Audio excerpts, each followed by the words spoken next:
Evangelho de Jesus Cristo, narrado segundo Marcos. Glória a vós, Senhor. Naquele tempo, o Espírito levou Jesus para o deserto, e ele ficou no deserto durante 40 dias. E aí foi tentado por Satanás. Vivia entre os animais selvagens e os anjos o serviam. Depois que João Batista foi preso, Jesus foi para a Galileia, pregando o Evangelho de Deus e dizendo: o tempo já se completou e o reino de Deus está próximo. Convertei-vos e crede no Evangelho. Palavra da salvação. Glória a vós, Senhor.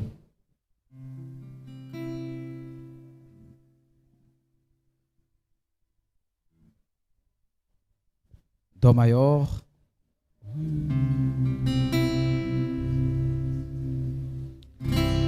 O silêncio está cantando uma canção de amor e paz.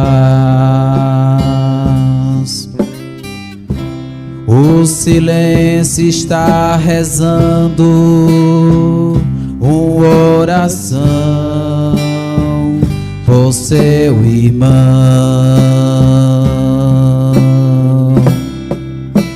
Muita gente vive sem amor e tem solidão,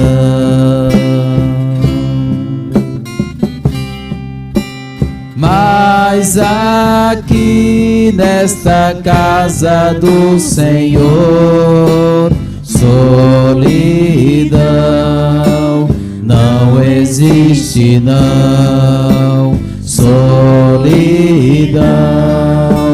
não existe, não.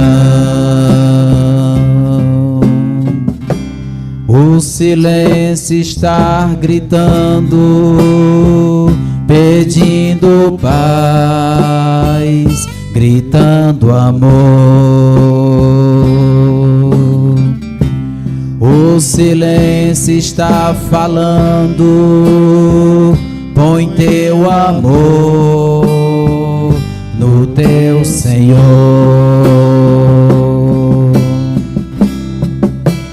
Muita gente vive sem amor e tem solidão, mas aqui nesta casa nós confiamos, Senhor. Mas aqui nesta casa do Senhor, solidão não existe, não. Solidão não existe, não. Caríssimos irmãos e irmãs, depois da quarta-feira de cinzas, dá-se início à quaresma. E na quarta-feira de cinza nós recebíamos ali, anunciado por Jesus, os remédios espirituais para a nossa alma.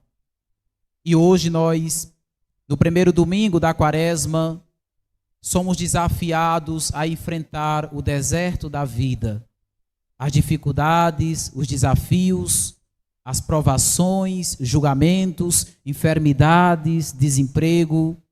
Tudo isso são desertos que se levantará muitas vezes em nossas vidas. Também a quaresma é o tempo de nós nos penitenciar, fazermos jejum. Tem pessoas que fazem o jejum material, se priva de uma carne, se priva de alguma coisa comestível, mas não se priva da calúnia. Não se priva da maldade, não se priva do julgamento.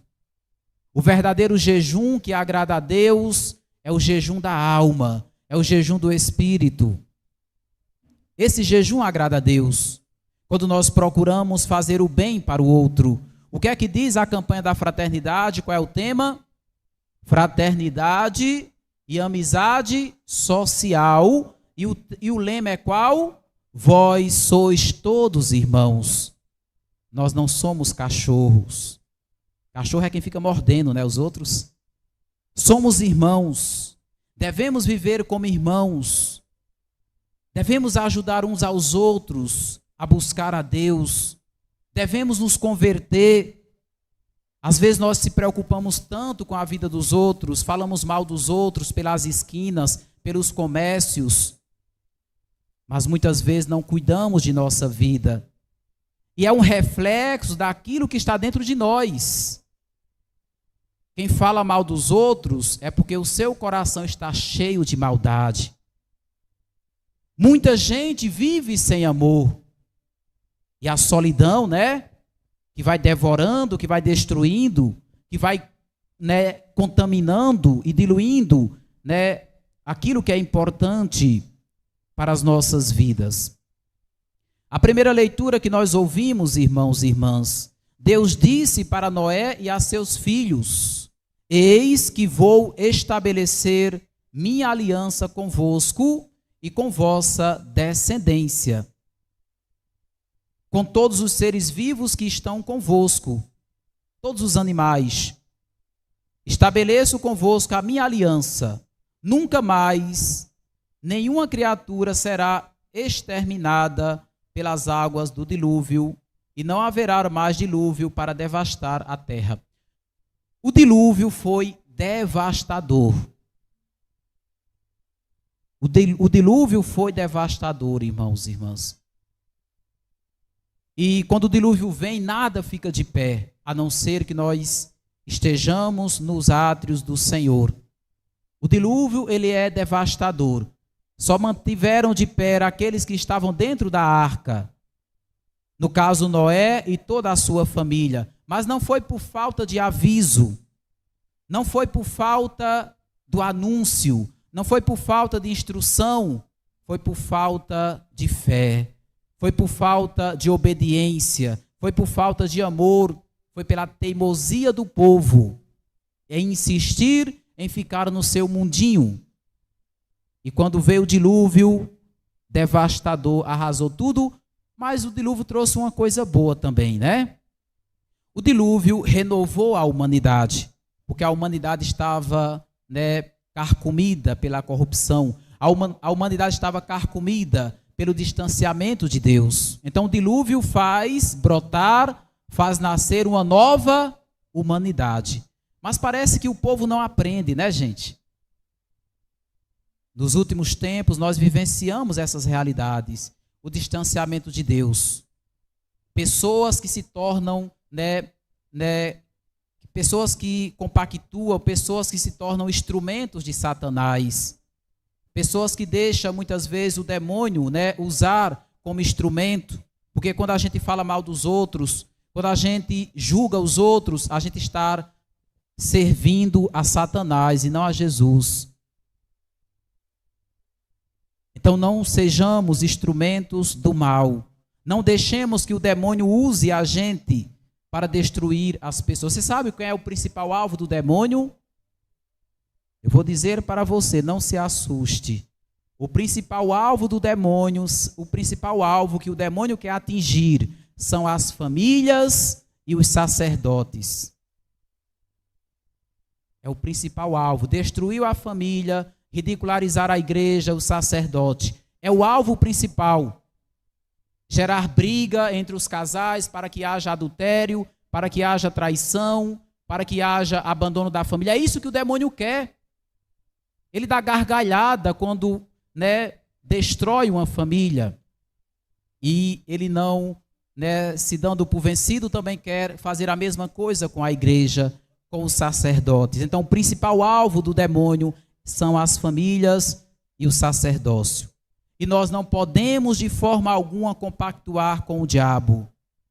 Não podemos alimentar aqueles que estão inflamados pelo espírito do mal. Devemos ajudá-lo. Olha, meu irmão, o caminho não é esse. Você está fazendo um juízo temerário, isso traz consequências para você. Não só consequências jurídicas, mas consequências espirituais. Quando nós julgamos alguém, quando nós julgamos um inocente, Deus toma a causa daquele inocente. Então, sofremos as consequências jurídicas, mas também haveremos de sofrer as consequências espirituais, porque Deus não poupará aqueles que compactuam com o demônio. Você sabe qual é a maior dor de um sacerdote? Você sabe? Você sabe mensurar qual é a maior dor de um sacerdote? É a dor que Jesus sentiu. Você dar a comunhão para alguém que te julga. Você dar a comunhão para alguém que te xinga. Você dar a comunhão para alguém que fica falando mal de você nas esquinas. É a maior dor de um sacerdote. Foi a dor de Jesus. Você lavar os pés de alguém que amanhã vai te trair. Não existe dor maior. É a mesma coisa, você tem seu esposo e de repente, ele deixa de cuidar de você, deixa de amar. Não existe dor maior do que você alimentar as pessoas e as pessoas desconsiderar você. Jesus sofreu esta dor. Nós, sacerdotes, comumente enfrentamos e sofremos essas realidades, mas não somente o sacerdote, as famílias também. Então, quando estiver alguém falando mal da sua família, intervenha. Olha, lave sua boca. Que autoridade você tem para falar mal de minha família? Quando tiver alguém falando mal do sacerdote, olha, você conhece ele, mas o problema é que nós somos frouxos demais. Cristãos frouxos. Dizemos amar a igreja, dizemos amar a família, mas o demônio dança e borda em torno daquilo que é mais sagrado para nós e nós compactuamos. Então, irmãos e irmãs, verdade e amor são os caminhos do Senhor. A igreja não vive pregando mentira. A igreja não vive nas esquinas falando mal de A, de B ou de C. A igreja exerce a sua função. Se tem que exortar, ela exorta. Se tem que corrigir, ela corrige. Mas ela corrige na caridade. Ela não sai difamando ninguém pelas esquinas, não é função da igreja. Verdade e amor são os caminhos do Senhor. E se nós dizemos que amamos a Deus, devemos buscar viver na sua verdade, viver este amor e não destruirmos o outro. O outro não é meu inimigo, o outro não é meu adversário, o outro é o meu irmão. O que é que diz? O lema da campanha da fraternidade: vós sois todos irmãos. O que Deus perguntou para Caim? Deus perguntou para Caim: onde está o teu irmão? E Caim, com o ar de prepotência, de arrogância, disse: sabe o quê? Por acaso, Senhor, sou eu o guarda do meu irmão? Por acaso sou eu que devo cuidar do meu irmão? Não és tu que deves cuidar dele? Caim tinha acabado de matar Abel por inveja, porque Abel ofereceu o melhor para Deus. Quantos Caíns nós vamos enfrentar ao longo da nossa missão, ao longo da nossa vida? Caíns que dividia a mesma cama, no caso quem é casado, que muitas vezes passa por tantos constrangimentos, tantas coisas. Caíns que bebia no mesmo copo comigo, Caíns que dividia a mesma mesa comigo, Caíns que jogava futebol comigo, Caíns que se divertia comigo. Quantas vezes vamos enfrentar os Caíns da vida?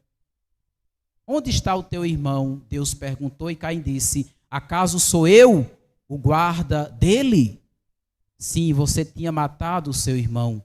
Quantas vezes nós matamos os outros e dizemos que temos fé, dizemos que somos cristãos, dizemos que cremos no Evangelho. Verdade e amor são os caminhos do Senhor. A igreja não prega mentira. A igreja não vive enganando ninguém.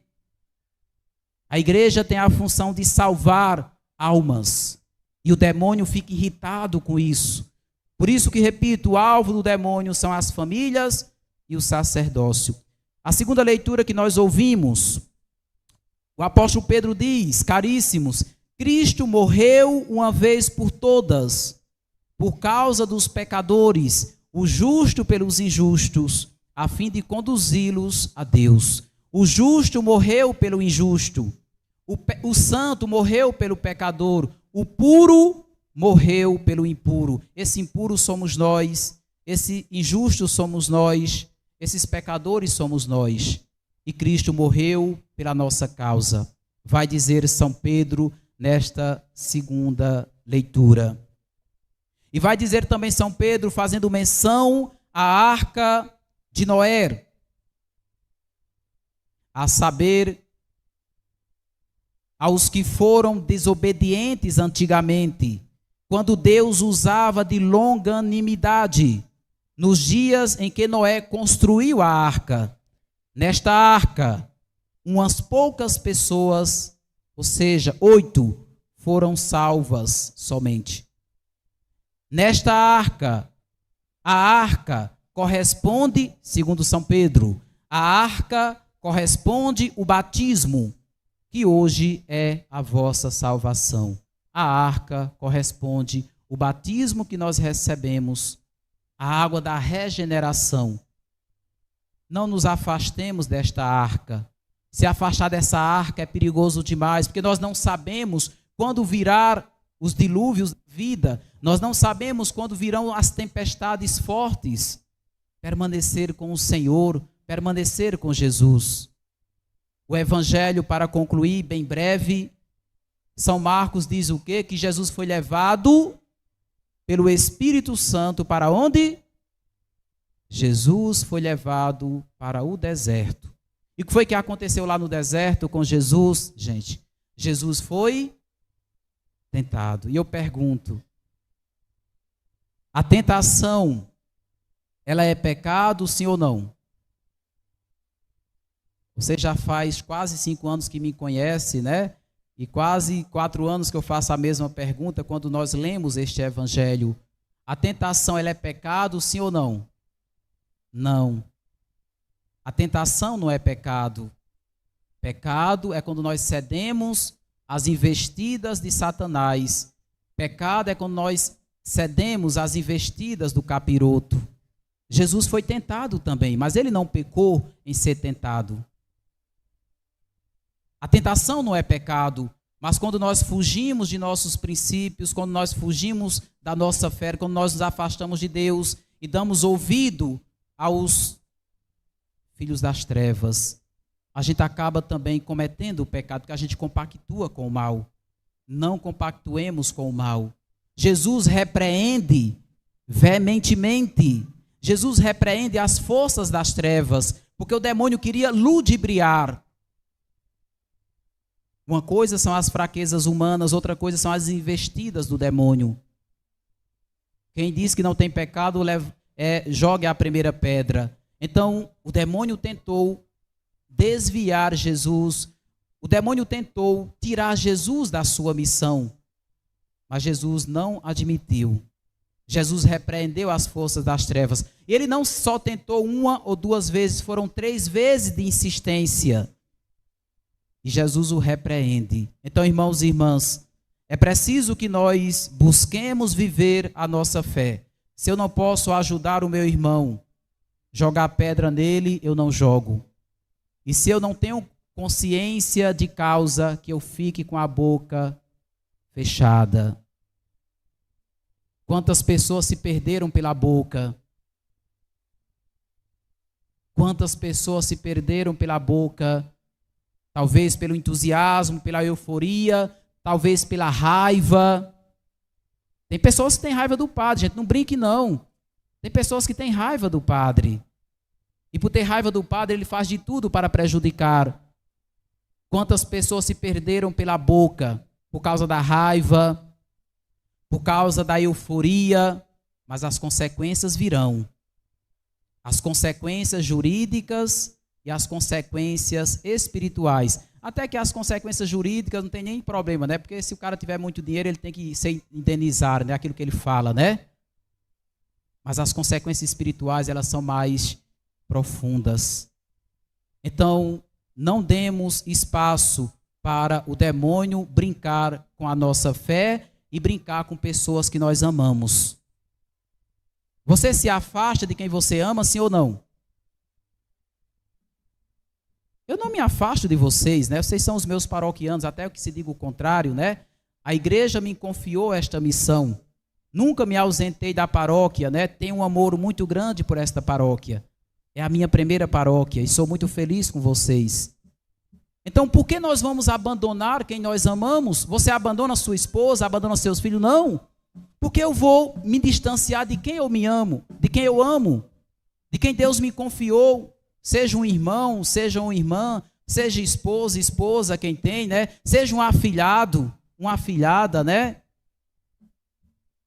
Por que eu vou me afastar de quem eu amo e de quem Deus me confiou uma missão?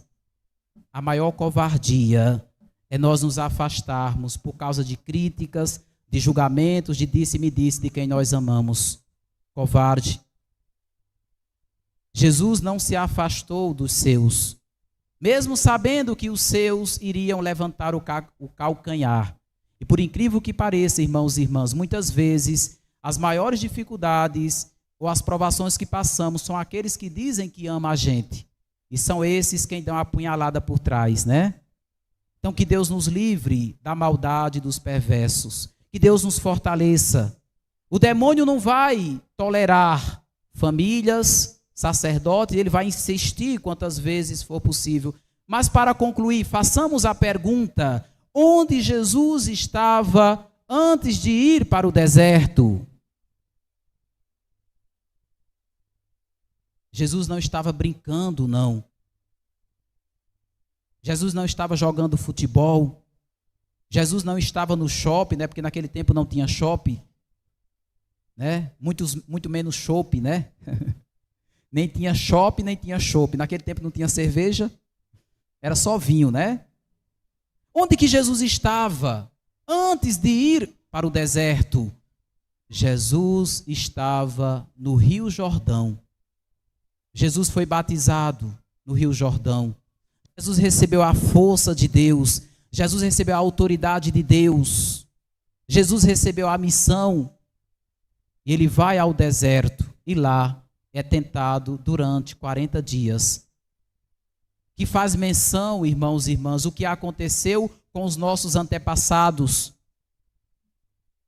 Os nossos irmãos, os primeiros viventes que atravessaram o deserto, enfrentaram dificuldades, enfrentaram o veneno do mal, mas o veneno do mal foi diluído pela graça de Deus.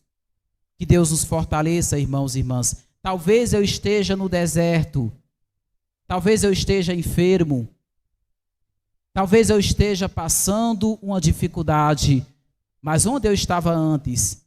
Na graça de Deus. A reserva espiritual que tem em mim é suficiente para romper com as portas do inferno, para romper, né, com as forças do mal. Então vamos cantar esta canção, né? Troca reinos por ti. Eu acho que é Ré maior. Deus é capaz. Então vamos cantar. Deixa eu pegar meu celular aqui. Eu tirei o print da música para a gente cantar. Para a gente cantar. Deus é capaz de transformar tua vida, e o possível Ele fará, porque és precioso aos teus olhos. E se tiveres a coragem e a loucura de acreditar, então irás provar que Ele pode muito mais.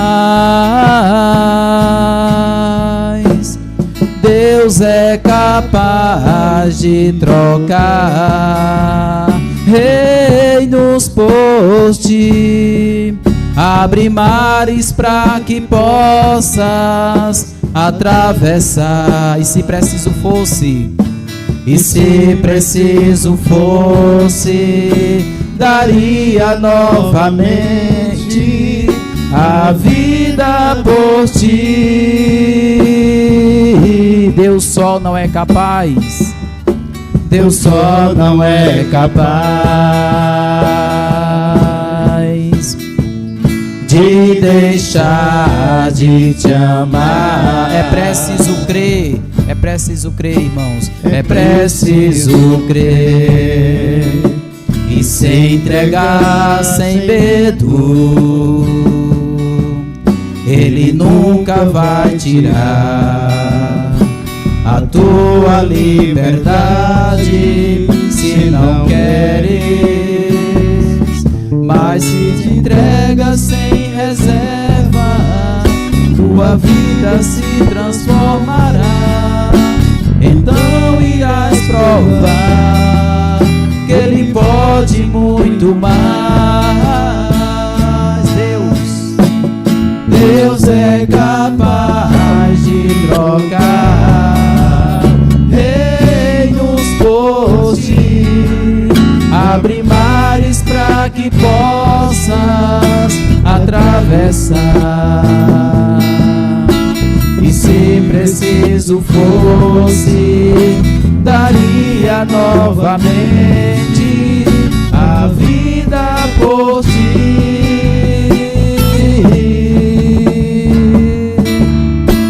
Deus só não é capaz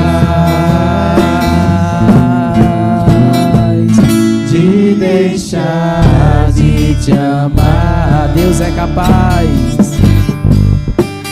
Deus é capaz de trocar reinos por ti. Abre mares para que possas atravessar. E se preciso fosse, daria novamente a vida por ti.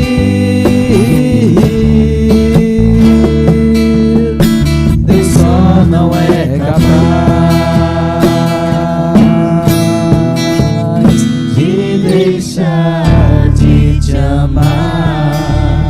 Não importa como nós estamos ou como nós nos encontramos, Deus não vai deixar de nos amar, porque Deus é amor e Deus defende a causa dos seus filhos.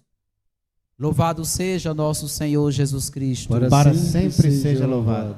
Creio em Deus Pai Todo-Poderoso, Criador do céu e da terra, e em Jesus Cristo, seu único Filho, nosso Senhor, que foi concebido pelo poder do Espírito Santo, nasceu da Virgem Maria, padeceu sobre Pôncio Pilatos, foi crucificado, morto e sepultado, desceu à mansão dos mortos, ressuscitou ao terceiro dia, subiu aos céus, está sentado à direita de Deus Pai Todo-Poderoso.